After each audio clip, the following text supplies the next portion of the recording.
What's good with y'all is Face the Real, but before we begin, it may feel like it, but there's no malice in my intent. That's real.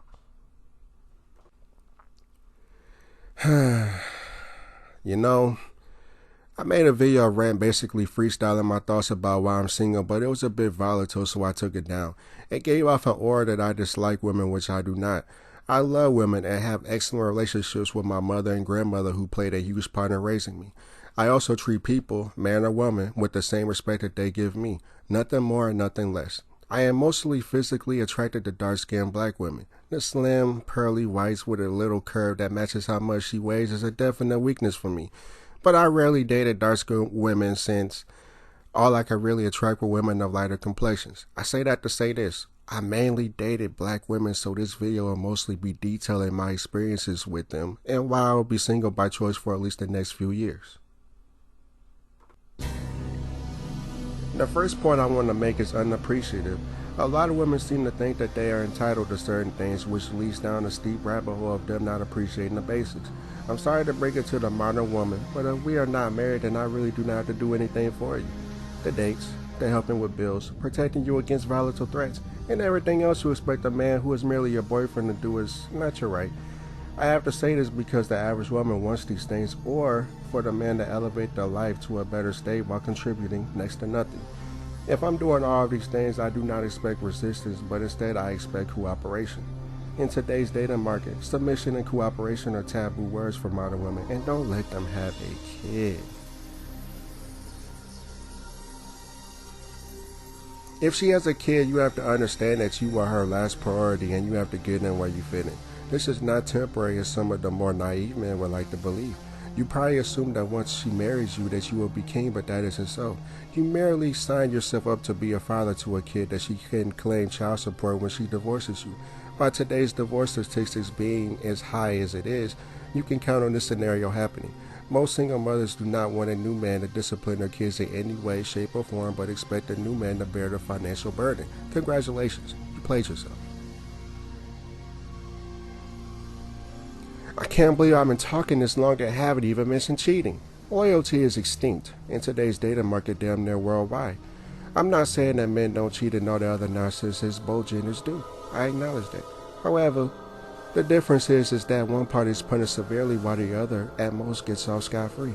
Which is which, you ask? Well, the woman can cheat and don't have to pay for their mistakes. In fact, society will blame the man. There will be a Marietta recent spiel from feminists with the white knights that rally alongside of them for some kind of women's empowerment ceremony. These men sacrifice their manhoods to cater to women in hopes of getting laid, which is shameful. Which leads me to male friends. A lot of women have male friends. Some go as far as to call these friends relatives. Some women even go as far as to lie and say that the man is real blood when he is not.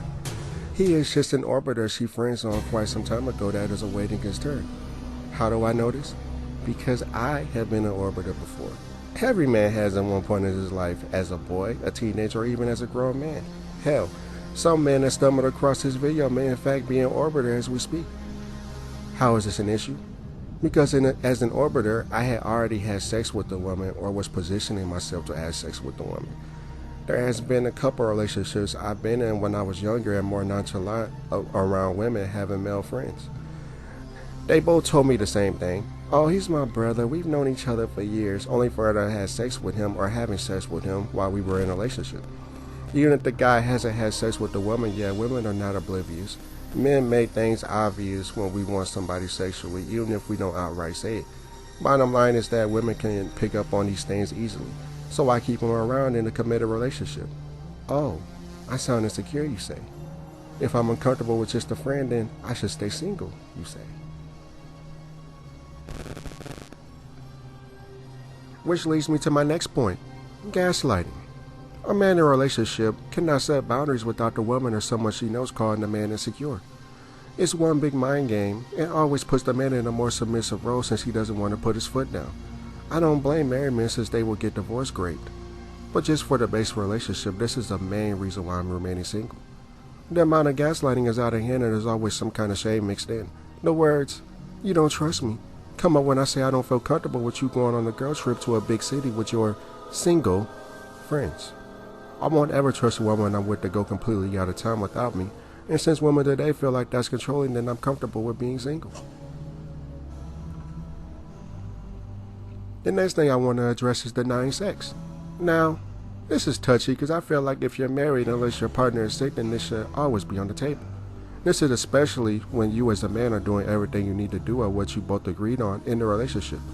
In relationships and marriage, I feel like if you want loyalty from your man, then you need to be pleasing them sexually, and this goes for both parties. Sex should not be something used as leverage unless that is literally all you have to offer. Come to think of it, most women not only offer sex. Can't cook, won't clean, difficult to talk to, horrible with money, etc. So I guess that explains a lot. Still, there are men pleading with their significant other to please them only be met with countless excuses or even flat out ignored. With the way relationships are now, you're better off being single. The last point I want to address is how pointless dates are in general. Back when I went on dates, I accepted the more traditional way of things like paying for everything on a date. I also assumed that going on a date meant that I was getting to know somebody with the idea would be compatible for something in the future.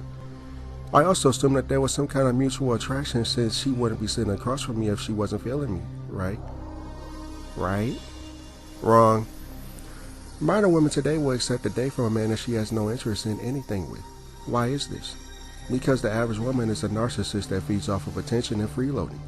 She is only there to either eat for free or to do whatever it is you're doing for free. Oh, he thought you were going to get a kiss? Damn. Did you at least get a hug? Damn.